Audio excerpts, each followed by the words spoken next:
여러분, 우리는 이제 흔히 왜 이거 우리 선교사님들이 영적인 사역을 하고 있는 이 목양적 개념의 선교를 하는데 이 컨설팅 연구소가 존재하는 것이 무엇일까? 목회라는 것은 도대체 뭘까? 여러분, 저는 목회를 어떻게 해석하느냐면 목양과 행위의 융합이다. 그래서 첫자인 목자와 회자의 결합이 목회다. 이 말은 곧 우리는 영적인 사역과 동시에 사람들을 양머리를 치는 것과 동시에 우리의 공동체의 선교 현장, 학교, 뭐 이런 동동의 여러분이 하고 있는 사역들을 경영해 가야 되잖아요. 그러시죠? 그냥 가만히 두진 않죠. 경영하니까. 그래서 이것을 두 가지 결합하는 것을 목회이기 때문에 오늘 저는 여러분의 영성이나 뭐 사역의 구체적인 이야기나 이런 이야기들은 잠시 배제하고 이 회무적인 측면, 교회 경영을 해가고 공동체를 경영해가는 것을 어떻게 객관적인 시각으로 지금 나를 바라볼 수 있을까? 주변에 우리 후배들에게 우리가 하는 선교 사역들을 이렇게 전달할 때 이 객관적 시각을 가지고 조언해 주는 것이 참 좋거든요. 이 주관적 시각은 나하고 그분하고는 이미 나하고 벌써 개체가 다르기 때문에 어떤 똑같은 상황이 주어져도 접근하는 것이 달라요. 그래서 내 주관적인 관점에 옳은 것이 또 다른 사람에게 옳다고 이렇게 강요하거나 주장할 수가 없습니다. 그래서 멘토와 코치는 대단히 통전적이어야 합니다. 굉장히 전인적이어야 하고 전반적인 어떤 경륜과 이론들을 섭렵해 가야 되죠. 물론 모든 부분에서 전문가가 될 필요는 없습니다. 자기가 가장 잘할 수 있는 것들에 대한 최고의 감점을 남겨놓고 그리고 그러나 주변의 것들을 충분히 섭렵해가는 폭넓은 것이 필요하죠. 이 폭넓은 어떤 식견을 가지려고 그러면 제가 생각할 때는 배우는 학습의 시간과 그리고 독서 밖에는 없다. 우리 선교지에서 계시는 선교사님들이 왜 오랫동안 한국을 떠나 있으면 한국과 거리감도 있고 세상의 도로는 잘 모르겠다 이런 얘기 가끔 하시거든요. 근데 지금은 그 이야기가 핑계가 될 수가 없죠. 왜냐하면 워낙에 인터넷 매체를 통해서나 우리가 책을 통해서 이런 접할 수 있습니다. 지식과 정보와 세계 흐름을 알 수 있는 거죠. 그래서 끊임없이 이제 배워야 할 것 같다라는 생각입니다. 이 컨설팅이라고 하는 것은 방향성입니다. 우리 협회장님께서도 교회 사역의 방향성을 설정하셨다 이러죠. 지금 우리 협회장님의 사역이 정말 놀랍도록 왕성하게 사역하고 계십니다. 이 코로나 어려운 가운데도 학교를 전축해내고 수천 명의 학생들이 있고 교회도 개척하셔서 현지 교회도 1000명이 넘는 교회를 목회를 하고 있는 계신 분인데 이 좌표를 결정한다라고 하는 거죠. 우리는 무작정 열심히 해보자. 한국교회 목사들은 정말 열심히 특신입니다. 한국교회만큼 정말 여러분 이 호텔에 와서 새벽에 모여서 예배하는 것 별로 없어요. 그러니까 여러분 우리 보면 한국 사람들은 이 놀라운 영적인 열정 이것은 누구도 뭐 감당할 수가 없죠. 그런데 여러분 제가 가만히 보니까 그냥 향방없이 뛰는 분들이 너무 많은 거예요. 열심히 뛰고 있는 거예요. 그걸 어디 가서 잘 몰라. 하여튼 열심히 한번가 하긴 해야 되겠다고 생각하고 하고 있죠. 컨설팅은 그 선교의 방향과 목회의 방향을 객관적인 여러 가지 상황과 표준적인 시각을 도모하고 그분의 감점을 주관적인 감점을 끌어내고 표준화된 시각을 결합하고 전문적인 컨설팅의 시각을 결합해서 방향성을 도출해야 되는 거죠. 최근에는 이제 코칭이라고 하는 것이 이렇게 생겨졌습니다. 그래서 아마 여러분 가운데도 코칭 공부하시는 분들이 많이 계실 거라고 생각하죠. 코칭의 위치가 어디냐 저보고 묻더라고요. 코치를 훈련받았더니 제가 코치 위치는 어디라고 했냐면 제가 하는 사역의 그 다음 업된 사역입니다. 왜냐하면 컨설팅이 되어져서 모든 것이 분석 진단이 되어진 상태를 코칭해줘야 코칭이 바르지 않겠느냐 제가 그런 이야기를 했습니다. 얼마 며칠 전에죠. 일주일 전에 한 교회를 개최를 해서 16년 만에 이 김포라는 곳에서 250명이 출석하는 교회 개최를 성공적으로 공모를 잘 지었어요. 여러분 한국은 지금 뭐 12년 만에 교회 개척해서 생개척해서 뭐 250명 건축한다. 이것은 기적같은 일입니다. 지금 실제로 그렇게 잘 하신 분이에요. 그리고 이분이 저희 연구소에 찾아오셔서 컨설팅을 오래 하신 거죠. 왜 오래 하셨냐고 여쭈었더니 자기가 코칭이라는 강의를 들었는데 코칭이 정말 필요하다. 그래서 코칭을 받으려고 지금 생각하고 있는데 그거 자기가 물었대요. 고민이 되더라고요. 무엇을 갖고 코칭하십니까? 라고 이제 물었더니 삶의 전반적인 사역의 전반적인 이야기를 하신다고 그러더라고요. 근데 그 3위의 전반적인 이야기 어디부터 시작해야 될지 잘 모를 수 있으니까 코칭을 받으시라고 하면 먼저 컨설팅을 통해서 자기가 이 근거를 가지고 코칭을 받아야 되겠다고 생각이 되었다고 해서 저희가 6월에 하기로 계약을 맺고 이제 그 코칭, 컨설팅에 들어가게 되죠. 컨설팅의 핵심은 방향성을 도출합니다. 우리 선교사님들께서 그동안에 사역을 참 잘해 오셨거든요. 잘해 오셨는데 이제는 저거 정돈할 필요가 있죠. 유명한 그 경영학의 구루라고 하는 피트 드러크라고 하는 분이 계십니다.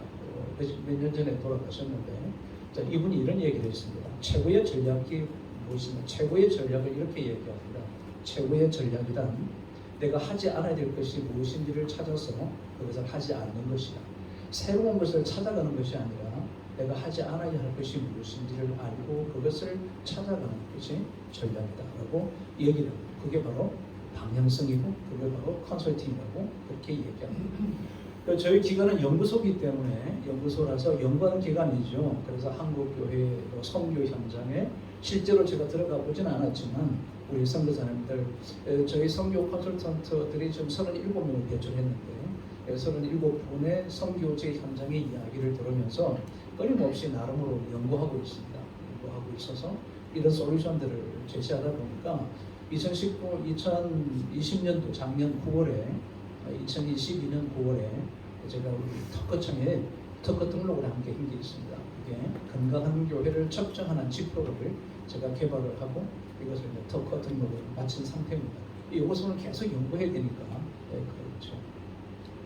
저희 연구소의 전경입니다. 뭐 이런 곳에 상속에 있습니다. 전원교회처럼 안에 개척해서 한 3년 만에 연구소 개척해서 3년째 요 땅을 사서 이렇게 건축을 해서 지금까지는 잘 운영하고 있습니다. 자, 여러분 우리는 지금 사회적으로 많은 사람들의 이야기가 기업과 공동체 전체가 얘기하고 있는 게 뭐냐면 지속 가능 성장이다. 우리가 선교도 지속 가능할까? 이것이 선교 현장이 지속 가능하게 성숙하고 성장할까에 대한 이 고민도 우리 모두가 다 하고 있지 않습니까? 저희 연구소를 포함하여 한국교회가 어떻게 지속 가능할까라고 하는 것을 이제 생각해 보니까 다음과 같이 하면 될 것 같아. 그동안에 이제 1700교회 우리 협회장님이 해주셨던 1600여 교회가 최근에 이제 많은 교회를 하게 되어져서 지금 1700개가 넘어섰거든요. 이제 그걸 하면서 보니까 한국교회가 지속 가능 성장하기 위해서는 크게 두 가지의 관점이 필요한 거죠. 하나는 교회 내부에 해야 될 역할과 교회 바깥으로 뻗어가야 될 역할이 있더라는 거죠. 이 선교 현실이 그렇지 않습니까? 우리 교회 선교사님들이 하고 계시는 선교지 내부로 바라보아서 내적인 역량을 강화해야 될 것도 있을 거고 이 지역사회가 어떻게 함께할 것인가에 대한 생각을 고민을 해야 될 거라고 생각을 하거든요. 저는 이제 시구형의 목회자가 아닙니다. 다소 도심에 있는 목회자의 유형이 그래요. 그래서 저보고 너무 도시스럽다, 너무 직선처럼 보인다 이런 얘기를 참 많이. 마음은 곡선입니다. 마음은 곡선인데 이 보이는 게 직선으로 보이나 봐요. 그런데 삶의 구조는 저의 삶의 구조는 아마 이 도시적으로 살아가는데 좀 많이 적합하게 습관이 들어져 있는 것 같아요. 그래서 아마 저는 선교사를 파송하셨께서 하지 않으신 것 같다는 생각이 들거든요.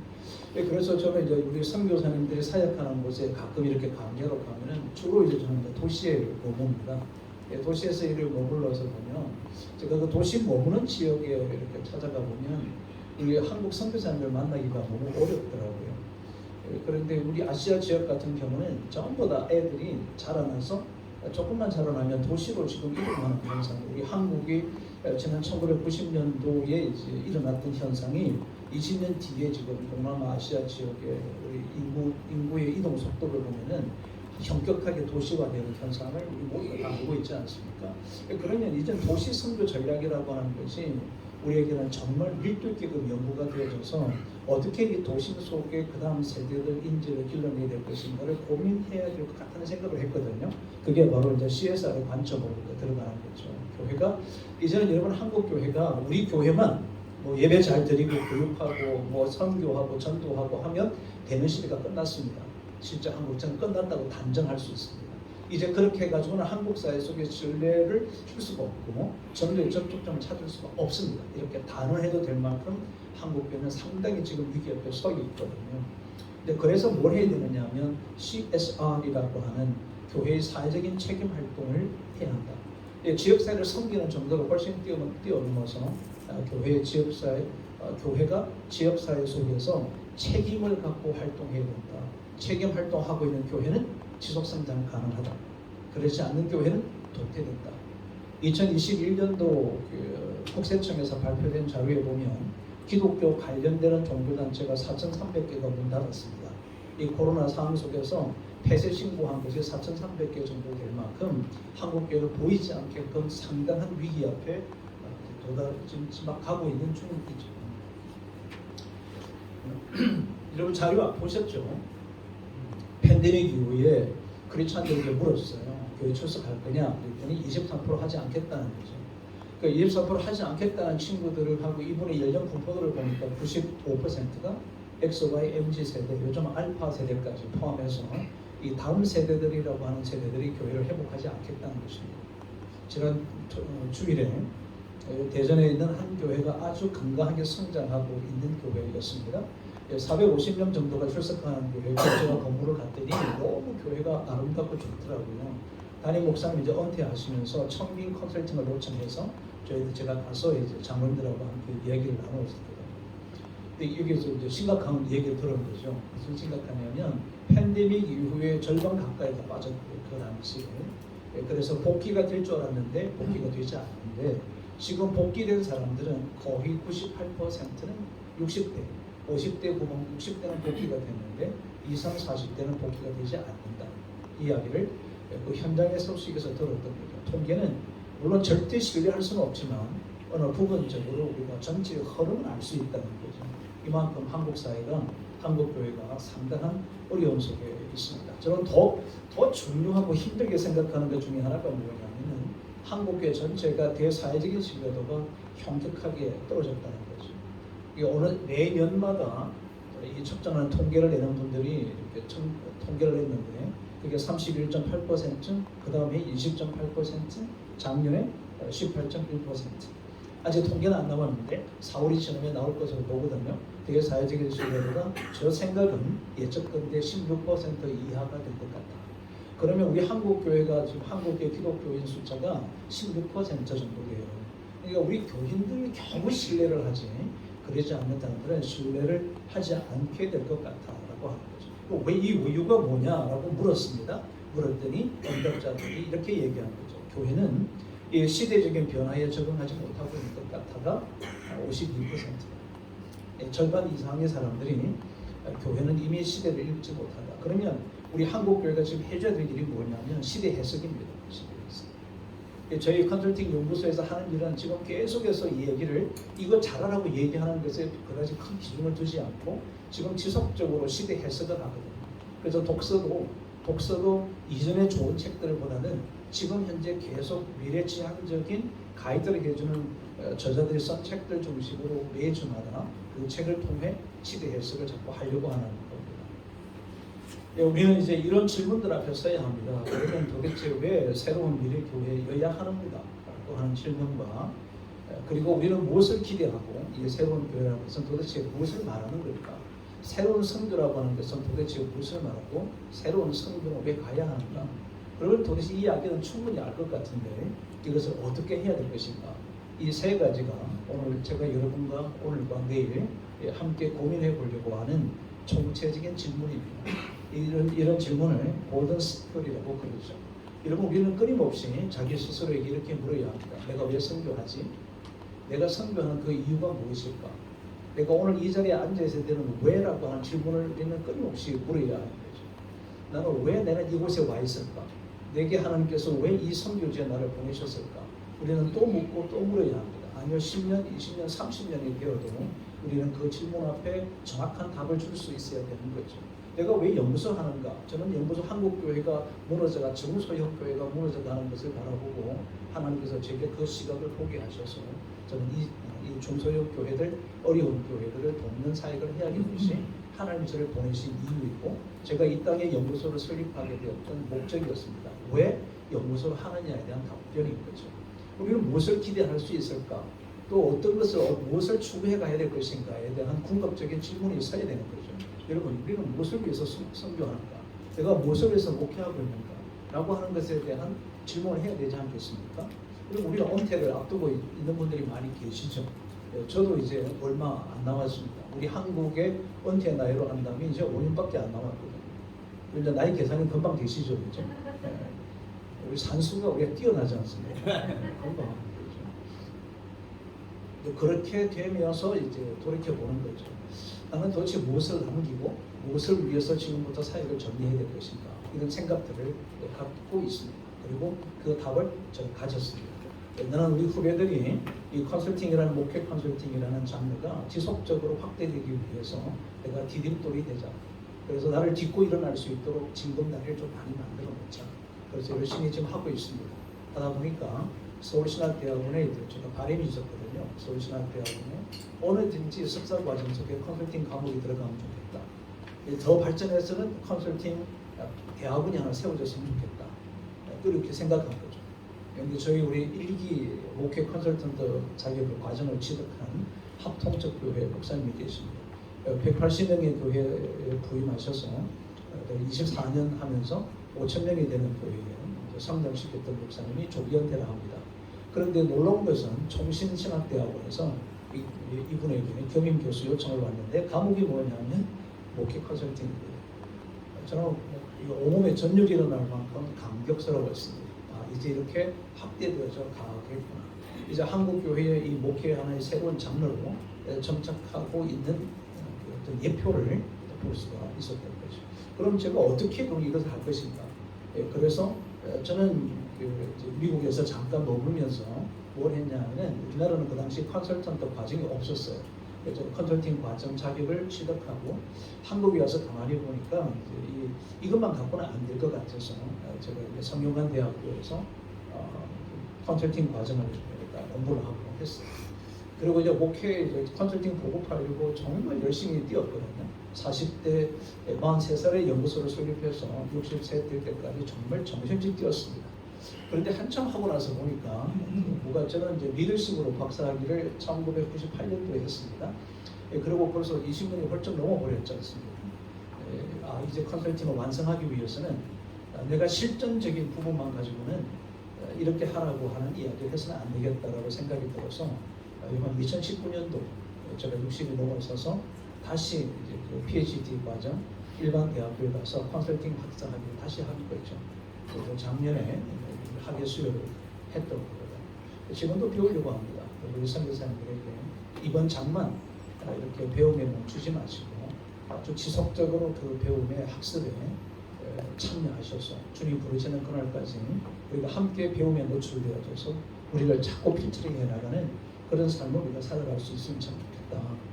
그리고 이 세 가지의 관점에서 여러분 제가 내일까지 주어진 시간 동안 열심히 한번 얘기해 보려고 합니다. 건강한 교회, 우리 모두가 한국 교회 모든 교회들마다 뭐 얘기하느냐면 건강한 교회입니다.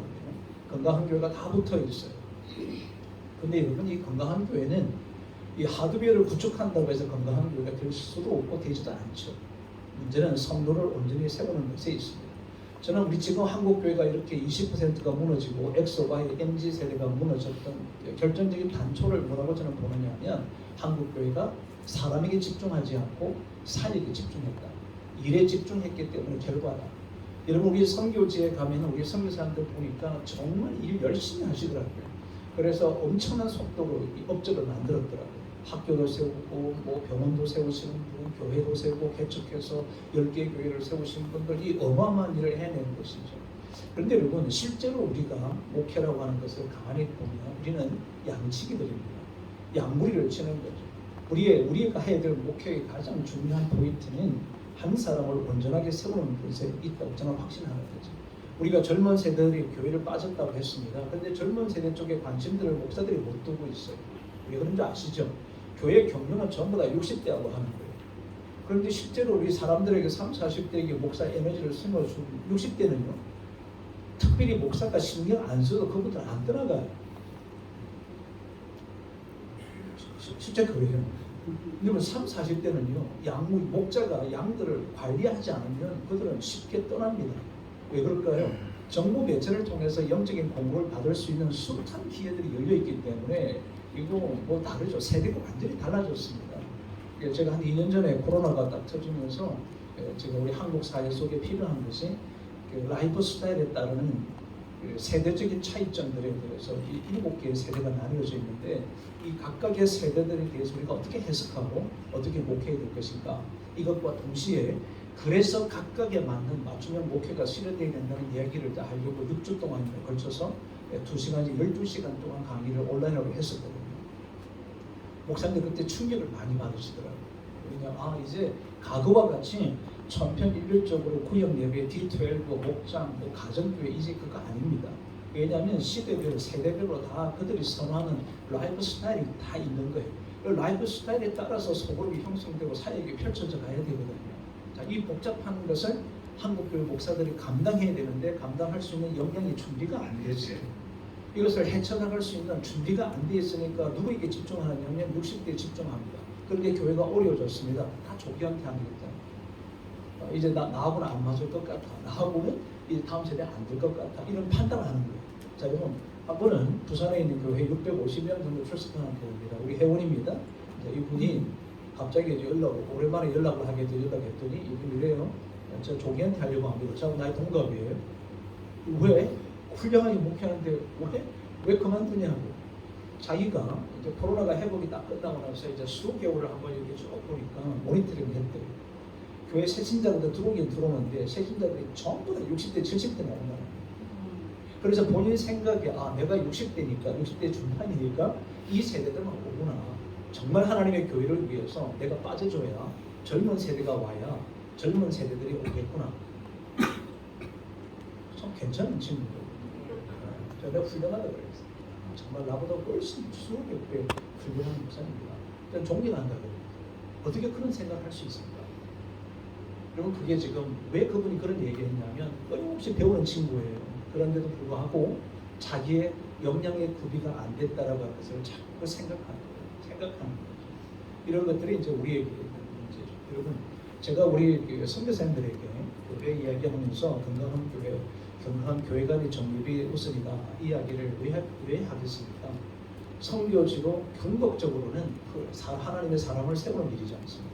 그런데 이 하나님의 사람들을 세우는 데 있어서 필요한 게 지금 뭐라고 보느냐면 정확한 목회 지도자들이 교회관을 설정해야 합니다. 우리가 교회가 무엇인지, 지금 교회가 어디로 가고 있는지, 어디로 가야 하는지, 우리는 교회인지 유기체적인 공동체인지에 대한 이것을 정확하게 설명할 수 있으셔야 됩니다. 여러분, 미래교회는 외향적 공동체에서 내향적 공동체로 바뀌었습니다. 과거에 우리가 이 시점으로 바라보면 2020년 시점 이전에는 우리가 외향적 어떤 교회 공동체를 추구해 왔는데 지금은 전적으로 공동체가 바뀌었는데 뭐로 바뀌었냐면 정서적, 감정적 공동체로 바뀌었습니다. 이 정서적 감정 공동체로 이것을 바꿔내지 못하면 우리 한국 교회의 젊은 사람들이 교회로 들어오지 않을 것 같습니다. 선교지도 예배가 아닐 것 같습니다. 젊은 청들이 교회 속으로 들어오기 위해서는 교회라고 하는 울타리 쳐놓고 이곳에 들어와라 라고 할 때는 굉장한 노력들을 많이 해야만 가능하지 않겠느냐. 그러면 이제 교회적 관점이 바뀌어야 되는 거죠. 내향으로 들어오게 해서 교회들을 훈련시키는 것이 아니라 교회 바깥으로 파송하는 전적으로 선교적 공동체로 가야 되는 것이 지금의 교회로입니다. 그래서 저는 선교사님들께서 각각의 선교지 국가에서 우리 선교사님들이 협의해서 뭘 염두에 주셔야 되느냐면 이 나라에 가장 적합한 교회론을 만드셔야 된다. 절대 교회론은 여러분, 우리 한국의 교회론이 우리 여러분이 사역하고 있는 곳에서 교회론이 일치될 수 없습니다. 원리는 동일한데 적용법이 다 다릅니다. 그래서 교회론을 새롭게 해석돼야 되죠. 그것을 저는 뭐라고 부르냐면 실천적 교회론입니다. 실천적 교회론과 미래 교회론을 융합해주는 사역들의 교회론을 우리가 만들어내야 돼요. 필리핀의 교회론하고 여기 태국의 교회론이 같아야 될까요? 다릅니다. 종교적인 밑바탕이 다르지 않습니까? 불교 국가고 거기는 캐톨릭 국가입니다. 여러분, 교회론 자체에 접근하는 방식이 달라야 됩니다. 교회의 본질은 절대 본질을 훼손할 수가 없습니다. 그래서 여기 보시면 이 5가지가 연결되어 있는 거예요. 성경에서 교회를 뭐라고 그러느냐, 사도행전에서는 교회를 뭐라고 그러는지를 정확하게 해석하는 그 발판 위에 그리고 지금 여러분이 각각에 있는 현장에 있는 실천적 교회론과 그리고 미래교회를 융합해 가는 것이 필요하다는 거죠. 근데 결국은 여러분 저는 이렇게 봐요. 이 새로운 미래교회가 어떻게 진행될 것인가를 우리가 짧은 시간이지만 공부를 잠깐 해보면서 저는 이제 원론적인 접근밖에 할 수가 없겠죠. 시간 자체가 원론적인 접근밖에 할 수 없죠. 그럼에도 불구하고 저는 여러분들은 충분히 새로운 미래교회에 대한 그 다음 실천적인 과제들을 해결해 갈 수 있을 것이라고 믿습니다. 우리는 또 믿어 빼고는 또 시체잖아요. 그렇죠? 그렇습니다. 믿어야죠. 그러면 도대체 이 새로운 교회라고 하는 것 자체가 도대체 무엇을 의미하고 무엇을 얘기하는가? 여러분 사실은 이 새로운 교회의 태동은 2000년부터 영국에서 시작된 거예요. 그럼 왜 영국에서 이 시작되었을까? 그 영국에서 시작됐을 때 그들은 이렇게 본 거죠. 제도적 교회. 지금 이제 용어를 또 새롭게 얘기하겠습니다. 제도적 교회냐, 유기체적 교회냐, 이제 두 가지 언어가 바뀌어지는 거죠. 종전에 있었던 그 교회들은 대체로 제도적 교회. 여기 계신 여러분들의 상당수는 제도적 교회에 익숙한 분들입니다. 근데 지금은 어떤 교회냐면 유기적 공동체로 바뀌었습니다. 자, 여기서 용어가 달라졌죠. 제도적 교회라고 하는 것과 유기적 공동체로 바뀌었습니다. 근데 교회 이름 명칭이 교회가 갖고 있는 그 이미지와 교회가 갖고 있는 양태가 바뀌어졌다는 뜻이에요. 그러니까 지금까지 우리 한국 교회가 세워지면서 제도적 교회를 세웠어요. 그리고 이제는 새로운 교회죠. 이게 이제 유기적 공동체라고 하는 언어로 바뀌어집니다. 근데 여러분 제가 우리 한국 교회에 들어가서 신학대학원마다 커리큘럼에 관심이 제가 많잖아요. 목회 컨설팅 과목에 들어가면 좋겠다고 생각하니까 관심이 많아서 계속 이렇게 모니터링을 해봐도 이 유기적 성교적 공동체 이야기는 합니다. 많은 교단과 통합책이 필두로 해서 이 성교적 교회론의 얘기를 계속 하고 있지만 아직까지 유기적 공동체에 대한 이야기들이 아직까지는 미약하다는 생각이 들죠. 그럼 여러분 이 유기적 공동체가 이렇게 바뀌어질 수 있도록 터닝 포인트가 됐던 결정적 단초가 뭐냐면요, 사람들, 제도적인 교회로부터 빠져나가는 가난한 성도들과 이번에 복귀하지 않는 사람들의 이야기를 돕는다는 거예요. 이것이 차이라고 합니다. 여러분, 우리는 대단히 목사의 주관적 관점에서 제도적 교회를 세웠어요. 근데 오늘 제가 서두에 여러분 도입을 하면서 제가 객관적 시각, 표준적 시각이라고 하는 것을 말씀을 드렸습니다. 굉장히 중요한 단어였거든요. 우리가 어떻게 주관적 시각을 갖느냐, 객관적 시각과 표준화된 시각을 가지고 있느냐에 따라서 우리 모두가 상당히 통전적으로 사회를 접근할 수 있습니다. 그런데 객관적인 시각을 갖게 되는 단초가 뭐냐면 사람들과의 소통이에요. 우리 많은 교회 컨설팅 가보면요, 우리 젊은 40대, 50대 안수집사 그룹들이 뭐라 그런지 아십니까? 우리 목사님하고는 소통이 안 됩니다. 대화가 안 됩니다. 불통입니다. 목사님은 마외입니다. 그래서 우리는 더 이상 이 얘기를 할 필요가 없다고 생각합니다. 그래서 교회에 흥미가 없는 거죠. 그래서 생명력 있는 교회로 옮기고, 이러면 생명 있는 교회가 뭔지 아시죠? 유기적 교회. 유기적 교회는 살아있는 공동체거든요. 파송하는 교회거든요. 분당 우리 교회가 32,000명에서 분리 개척 29개, 29개를 했거든요. 40개까지 한대요. 10,000명으로 줄었어요. 10,000명 이하만 자기가 관리하겠대요. 이게 이제 한국 사회 우리는 대단하다 그러죠. 대단한 정도가 아닙니다. 앞으로 여러분 교회를 바라보는 대사회적인 눈이 어떻게 되냐면은 자기 교회 볼륨만 키워가는 것에 대해서 전부 다 발본적인 의견들이 개진하게 됐던 단초예요. 그게 유기적 공동체 출발이었습니다. 그분 스스로가 이찬수 목사께서 스스로가 나는 유기적 교회로 간다 절대 말하지 않았죠. 교회를 연구하는 제 입장에서 볼 때는 우리 한국교회 시발탄이 되었다. 이제 유기적 공동체로 퍼져나갈 것 같다. 사람들은 그런 교회를 교회라고 생각합니다. 자꾸 이렇게 가두리 양식장처럼 내 교회에 가두리만 키워가는 그 교회에 대해서 환멸을 느낍니다. 이것은 교회가 아니라고 봅니다. 교회가 정말 건물 안에 갇힌 교회이냐 아니면 열린 교회이냐, 이래서 발전기의 성교적 교회죠. 성교적 교회가 더 나아갑니다. 유기적 공동체입니다. 유기적 공동체는 사람들의 이야기를 듣습니다. 여러분 여기서 경청이라고 하는 것이 이제 문맹력이 있고요, 문해력이라고 그러죠. 또 하나는 경청력이라는 게 있습니다. 이 시대에 지금 필요로 하는, 이 시대 속에 지도자들에게 필요한 게 뭐냐면요, 바로 경청력이 필요합니다. 사람들의 이야기를 들어가는 거예요. 여러분 성교지 주변의 사람들의 이야기를 들으십시오. 내가 하고 싶은 선교를 하시면 안 됩니다.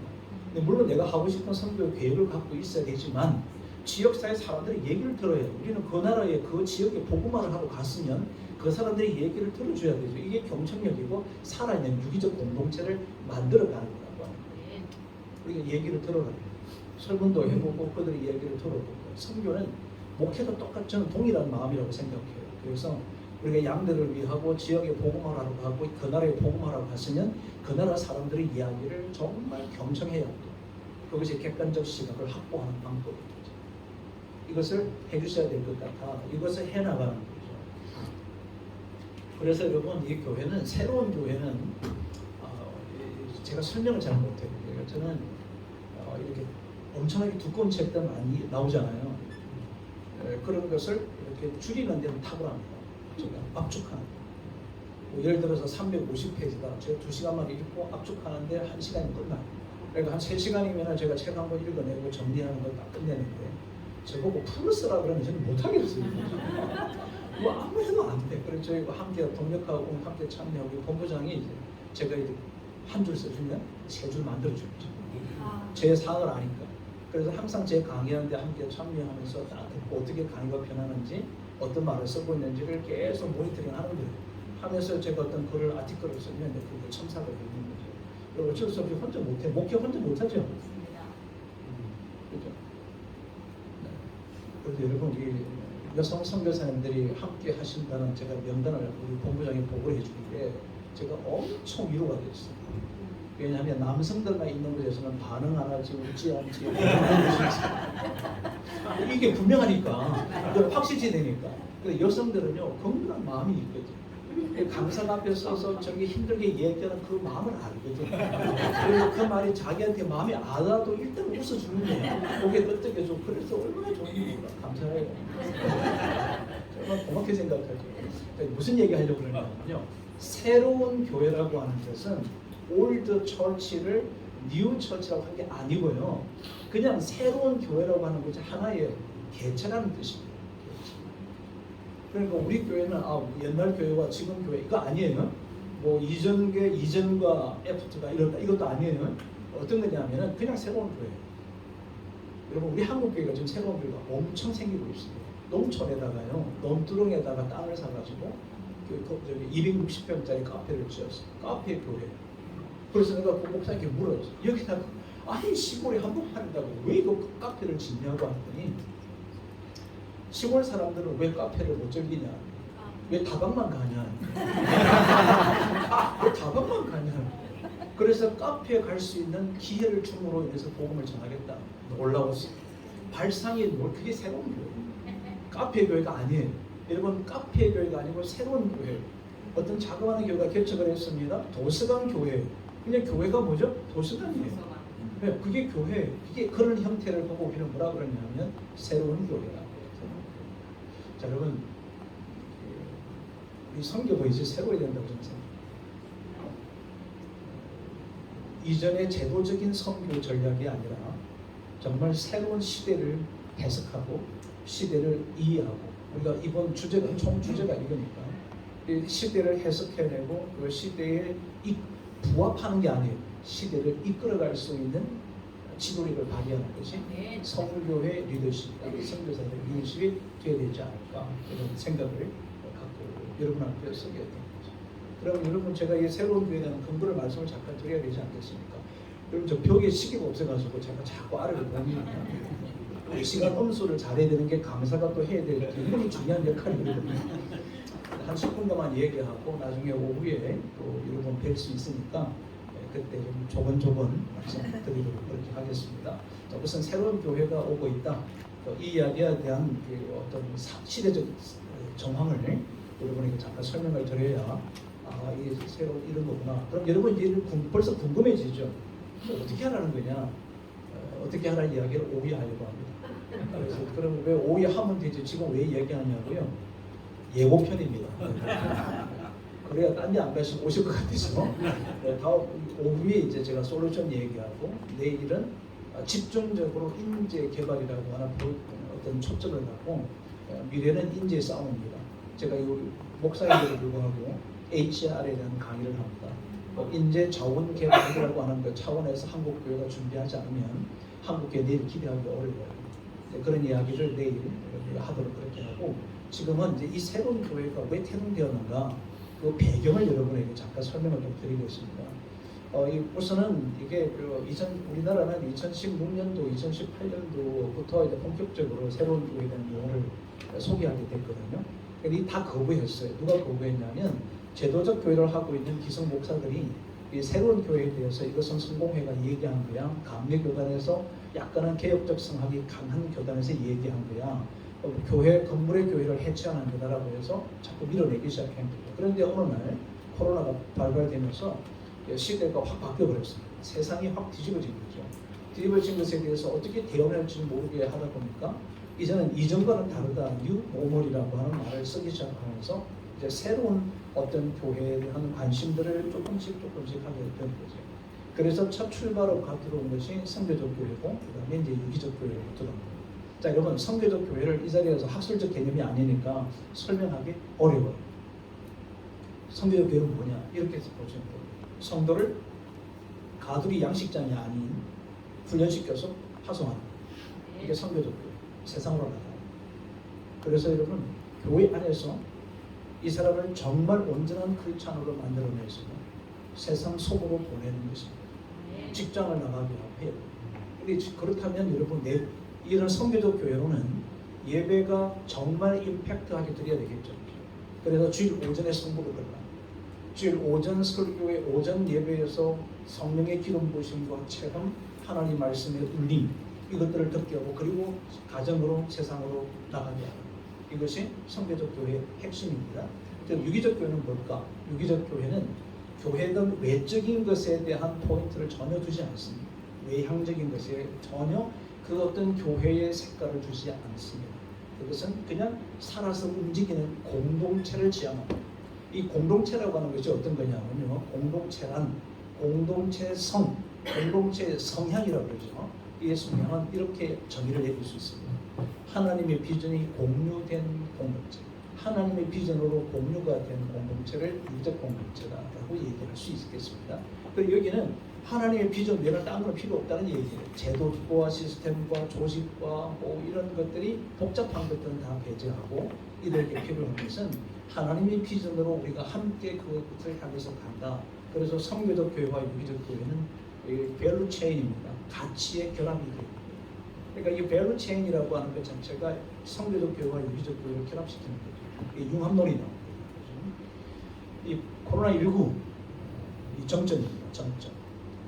이전에 경험하지 못한 교회, 이것이 새로운 교회에 대한 정의를 내는 거죠. 자, 그럼 여러분 조금 사회적 현상에 대한 이야기를 해서 오전 강의를 첫 시간으로 좀 마무리하겠습니다. 2035년도 이미 이제 EU가 작년 11월경에 공식적으로 발표했습니다. 2035년도부터는 내연 기관차 생산하지 않겠다. 모든 생산은 전기차로 바꾸겠다 선포했습니다.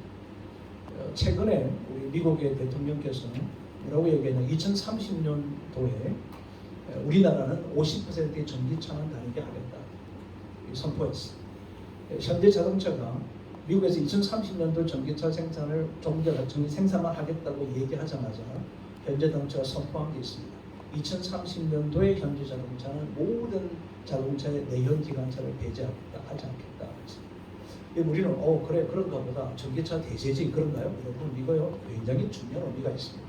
그건 뭐냐 이야기냐면요, 2035년도가 딱 되면 30년, 35년도가 되면 현재까지 있었던 산업군 자체가 없어집니다. 무려 12,000개의 산업군 자체가 사라집니다. 아예 없습니다. 변경이 아니에요. 내연 기관차 안에 들어가는 100만 가지 정도에 대한 부품 계열 회사들이 만들어지는 것들이 일제히 사라지고 없어지는 겁니다. 여러분, 이게 우리 교회에 타격이 없을까요? 산업군이 바뀌어 버렸습니다. 근데 여러분, 교회는 이것에 대해서 대응 자세가 안 돼 있습니다. 뭐 그냥 그런가 보다. 우리는 하나님이 역사하니까 그렇죠. 여러분, 이거 아시죠? 하나님이 누구를 통해서 역사하시느냐면 사람들을 통해서 역사하십니다. 이것은 성경에서 명백히 밝히신 말씀이십니다. 그러므로 사람이 준비가 되야 되잖아요. 그럼 사람을 준비시키는 것이 어디냐면 교회입니다. 교회는 전인적인 사람을 만들어내는 곳입니다. 그렇죠. 이게는 뭐 영적인 것만 세운다. 과거의 선배들은 영적인 공동체만 세웠거든요. 이게 이제 아닙니다. 이제는 사회성도 기르고 인성도 기르고 사람의 전체적인 영성을 결합해서 전체적으로 총체적으로 이것을 길러내는 작업들을 우리가 반드시 해야만 하는 거죠. 그런 시점이 나온 거예요. 한국 사회는요, 지금 이제 45,000불이라고 하는 말이 왜 나왔냐면은 45,000불이 이렇게 됩니다. 45,000불을 경험했던 국가들이 거의 대부분의 탈기독교 현상과 탈신화가 현상에 나타난 것이 세계 기독교의 실제적인 현상이었습니다. 우리나라 45,000불 목표가 언제인 줄 아십니까? 2030년도입니다. 2030년도가 우리나라가 45,000불을 지금 목표로 해서 가고 있는데 지금 35,000불을 찍었습니다. 그럼 2025년도가 4만 불이 육박할 것 같습니다. 2025년 30년도까지 45,000불이 되면 교회 안 갑니다. 노인들은 갈 데 없고 올 데 없고 오라는 데 없는 분들만 이제 모여서 실버타운, 실버카리지를 하는 이런 교회로 갈 수밖에 없다. 그렇게 되면 선교 지원 후원 불가능합니다. 여러분 이게 우리 문제, 한국 교회 문제만 있는 게 아니에요. 이건 우리 선교사들과 한국 교회가 연대해서 해야 되는 우리 모두의 공통적인 일이 될 것이라고 하는 거죠. 자, 이러한 배경을 띠고 이제 새로운 교회가 등장했거든요. 그러면 새로운 공동체란 가치 공동체를 지향합니다. 이렇게 이야기를 오해하겠습니다. 여러분 한 시간 경청해 주셔서 진심으로 감사합니다. 고맙습니다.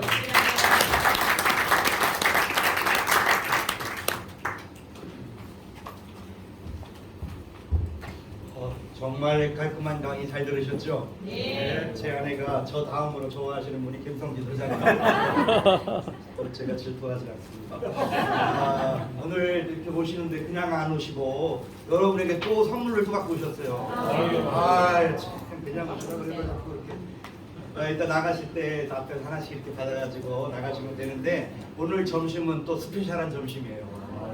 그래서 오늘 어떻게 점심을 하냐면 우리 김성진 소장님을 따라서 제가 소명하시는 분은 이렇게 병아리 하면 삐약삐약 따라가면 되는 겁니다. 그 다음 오리 팀은 오리 하면 삐약삐약 따라가면 되는 겁니다. 그러면 테이블이 잘 마련되어 있을 거예요. 그러면 이제 제가 호명하시는 분은 김성진 소장님을 따라서 이렇게 또 선물을 받으셔가지고 나가시면 됩니다. 우리 그 38페이지 열어보시면 정우호 총장님 부부, 김일학 선생님 부부, 한창국 교수님, Dr. Tuan, please follow Dr. Kim, and Dr. Simon, Dr. Simon follow him. He may introduce about today's his message. And Dr. Kapo and 그리고 저도 가서 통역도 하겠습니다. 그래서 우리 김성균 소장님을 따라서 병아리 하면 짹짹하고 따라가셔서 식사하시면서 오늘 today's message more deeply 좀 사요. 두 번째 그룹은 우리 이용진 우리 선교사님 그룹입니다. 우리 최순도, 김대환, 진희수, 조창식, 서윤수, 이정환 이분들은 우리 잠깐 일어나시게 아까 사회 보신 분. 저분을 우리 이제 따라 나가세요. 따라 나가. 삐약삐약.